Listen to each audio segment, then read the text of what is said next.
बाबा, सासरवाडी म्हणजे काय? सासरवाडी म्हणजे अशी जागा आहे जिथं स्वतःच्या घरच्या चुडेलला देवी म्हणून नवऱ्याच्या गळ्यात बांधलं जातं.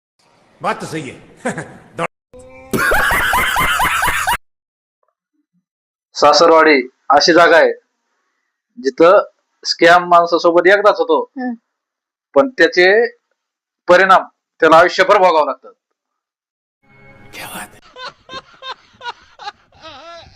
सासरवाडी अशी जागा आहे जिथं स्कीम वेगळी दाखवली जाते आणि जेव्हा तुमच्या घरी प्रोडक्ट पाठवलं जातं ते वेगळंच कुठलं तरी पाठवलं जातं. क्या बात है सर, क्या बात है सर, क्या बात, ये बात है. अरे सर, क्या बात. यही नहीं, अभी और सुनिए. सासरवाडी ही अशी जागा आहे जिथं सांगितलं जातं की त्यांची मुलगी ही गाय आहे, पण हे कधीच सांगत नाहीत त्या गायीला शिंग पण आहेत आणि ती मारते पण.